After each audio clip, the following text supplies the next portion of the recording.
சட்ட ரீதியாக, அனதர் அரசியல் ரீதியாக எதிர்காலத்தில் வரக்கூடிய சட்டமன்ற தேர்தலில் இதனுடைய தாக்கம் எப்படி இருக்கும்? மூன்றாவதாக, தனிப்பட்ட முறையில் பேச ஆரம்பித்தீர்களானால் ஏன் எடப்பாடி பழனிசாமி போன்றவர்கள் அடக்கி வாசிக்கிறாங்க? ராகுல் காந்தி ஏன் காதல் செய்கிறார் விஜயுடன்? இவங்க விஜய் 20 லட்சம் கொடுக்கலாம், 10 லட்சம் தமிழ்நாடு கவர்மெண்ட் கொடுக்கலாம், பிரைம் மினிஸ்டர் 2 லட்சம் கொடுத்துட்டார், ஏற்கனவே கொடுத்துட்டார் நிர்மலா சீதாராமன் வந்த போது. ஆக மொத்தம் இது 44 45 லட்சம் ஒரு குடும்பத்துக்கு வருது. 30 35 40 லட்சம். அந்த பணத்தில் யார்கிட்ட கொடுப்பீங்க? விஜய்க்கு நல்ல வரவேற்பு கண்டிப்பாக வழக்கறிஞர்களிடையே இருந்தது.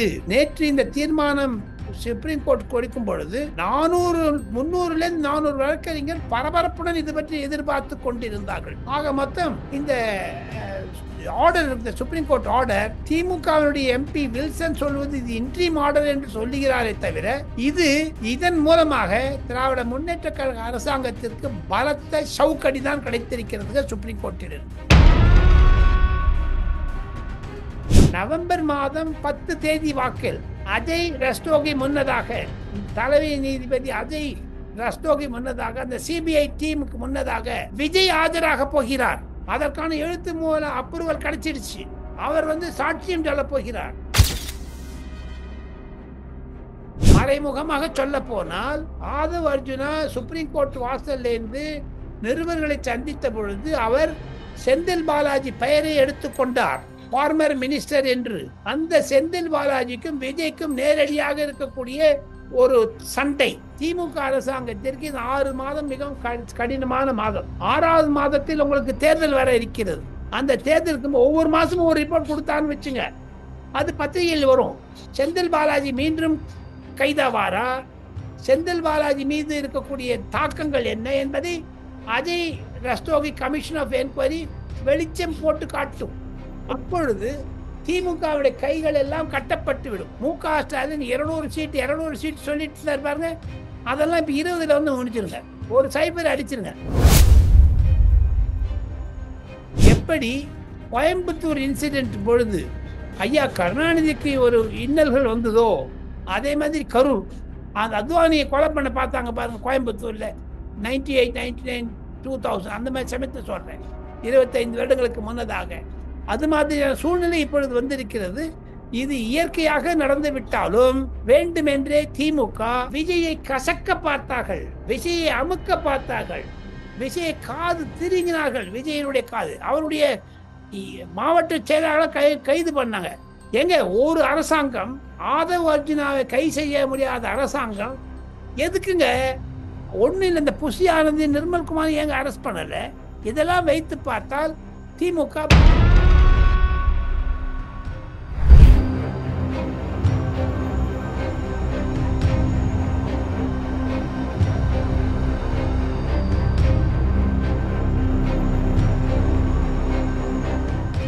ரியல் ஒன் நண்பர்கள் உறவுகள் அனைவருக்கும் வணக்கம். இன்று நம்மோடு இருப்பவர் மூத்த பத்திரிகையாளர் டெல்லி ராஜகோபாலன் சார் அவர்கள். வணக்கம் சார்.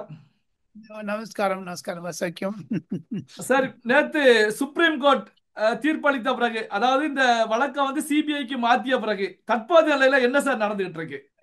இதை 3 விதமாக பிரிக்கலாம் சிவா. ரியல் ஒன் நேயர்களுக்கு டெல்லியில் இருந்து புட்டு புட்டு வைக்க வேண்டும் என்றால் சிவா, ஒன்று சட்ட ரீதியாக, அனதர் அரசியல் ரீதியாக எதிர்காலத்தில் வரக்கூடிய சட்டமன்ற தேர்தலில் இதனுடைய தாக்கம் எப்படி இருக்கும்? மூன்றாவதாக, தனிப்பட்ட முறையில் பேச ஆரம்பித்தீர்களானால் ஏன் எடப்பாடி பழனிசாமி போன்றவர்கள் அடக்கி வாசிக்கிறாங்க?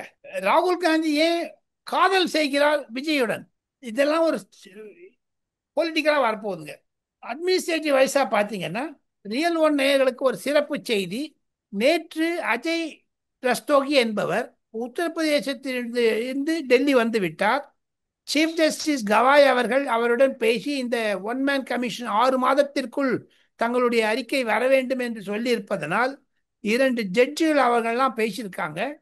இன்று நாம் இருவரும் பேசிக்கொண்டிருக்கும் போது சிபிஐ டைரக்டர் அஜய் ரஸ்தோகியை பார்த்து கொண்டு இந்த பேரெல்லாம் கொடுத்துருக்காரு. இந்த 2 ஐபிஎஸ் ஆஃபீஸர் யார் வச்சுக்கணும்னு சொல்லிட்டு, அவங்கெல்லாம் தமிழ்காரர்களாக இருக்கலாம், ஆனால் தமிழ்நாட்டிலிருந்து பிறந்தவர்களா, அதர் கேடர் இருக்கணும்னு சொல்றாங்க.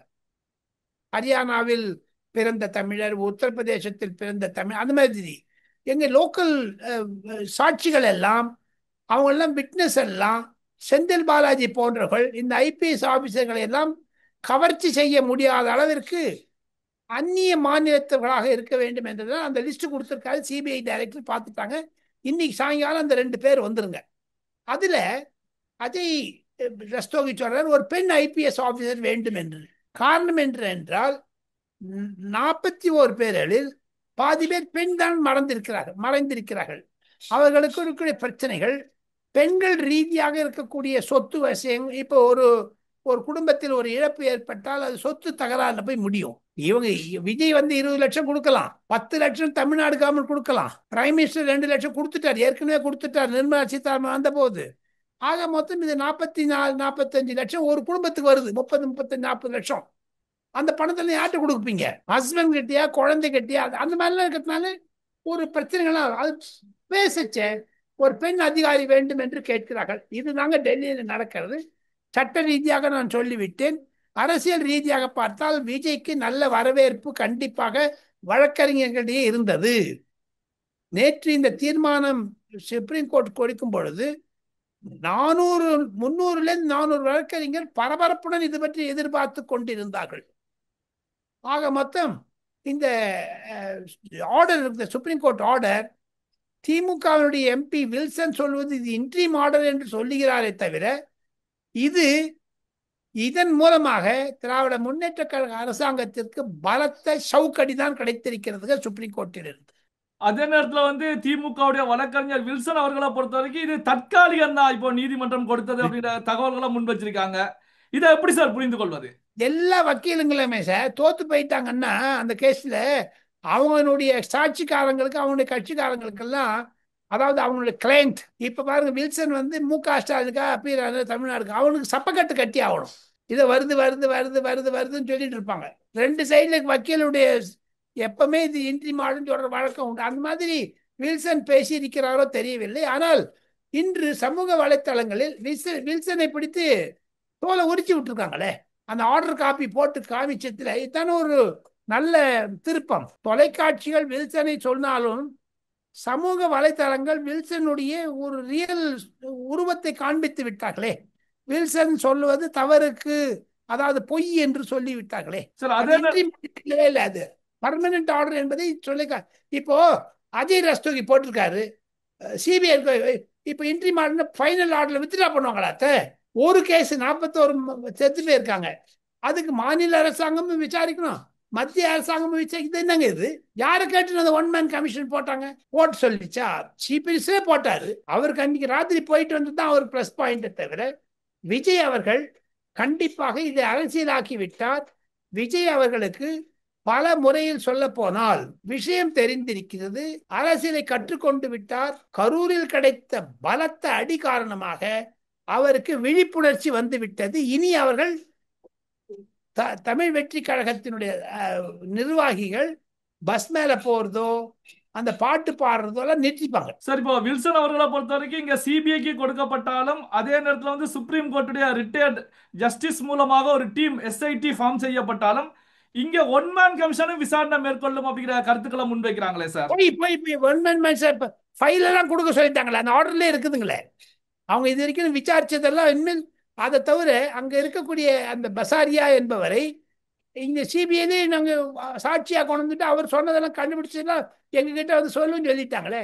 அதை தவிர முக்கியமா சிவா, நவம்பர் மாதம் 10 தேதி வாக்கில் அஜய் ரஸ்தோகி முன்னதாக, தலைமை நீதிபதி அஜய் ரஸ்தோகி முன்னதாக, அந்த சிபிஐ டீமுக்கு முன்னதாக விஜய் ஆஜராக போகிறார்.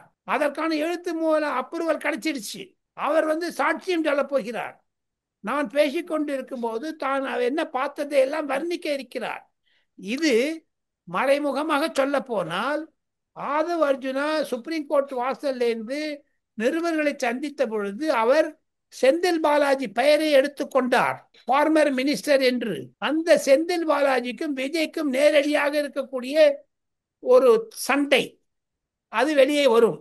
ஆக மொத்தம் 6 மாதத்தில் இந்த ரிப்போர்ட் கொடுக்கணும்னு சொல்லியிருக்காங்க. எவ்ரி மந்த் 25ஆம் தேதி ரிப்போர்ட் கொடுக்கணும்னு சொல்லியிருக்காங்களே.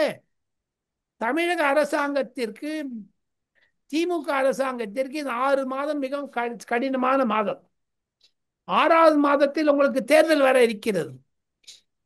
அந்த தேர்தலுக்கு ஒவ்வொரு மாசமும் ஒரு ரிப்போர்ட் கொடுத்தான்னு வச்சுங்க, அது பத்திரிகையில் வரும்.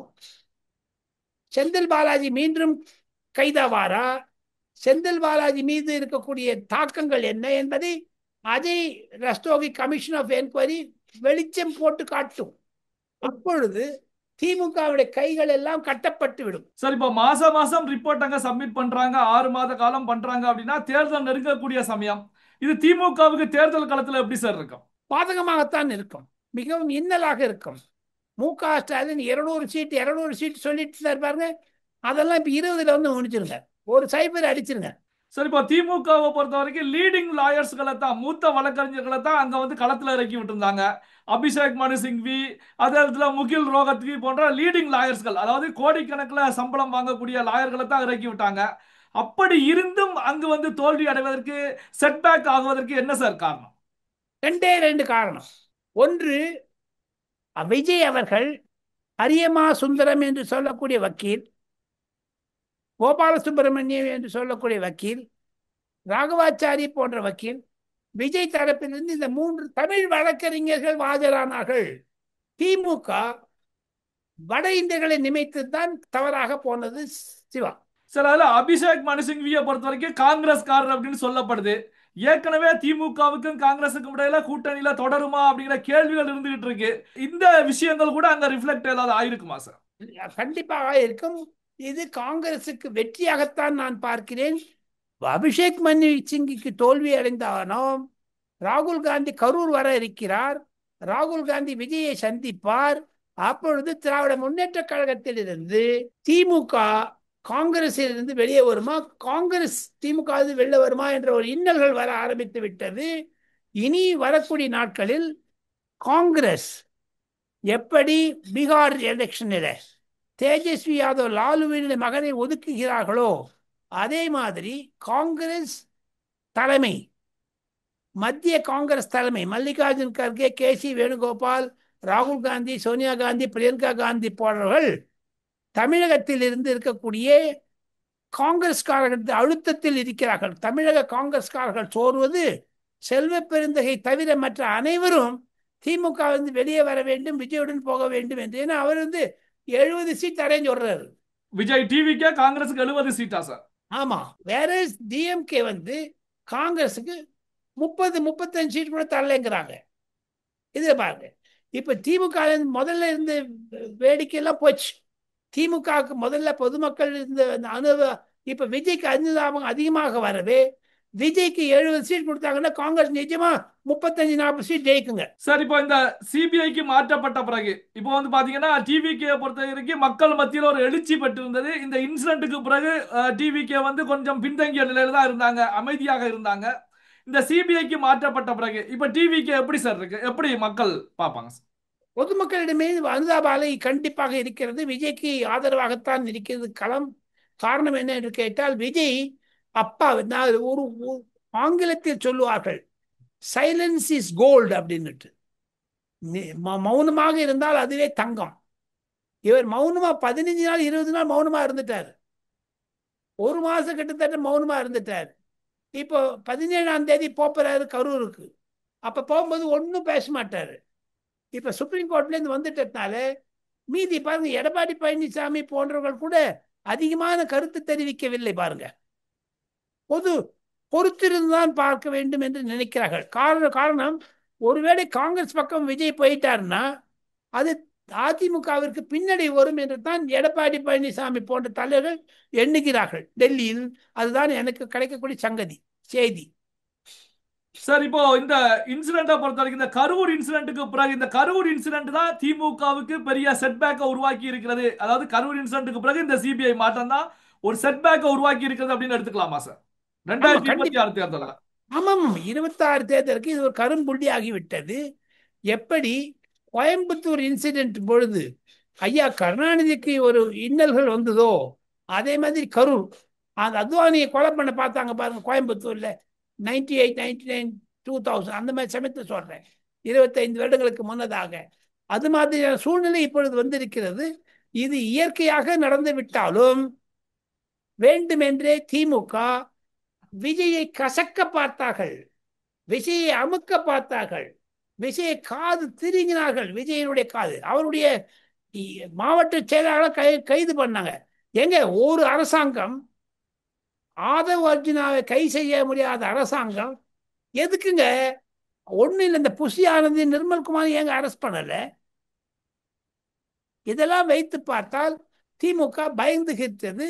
திமுக அனுதாபாலை வருமோ என்ற அச்சம் அவர்களுக்கு வந்துவிட்டது. பல்வேறு முக்கியமான தகவல்கள் செய்திகளை நம்முடைய உறவுகளுடன் பகிர்ந்து கொண்டதற்கு நன்றி சார். நன்றி.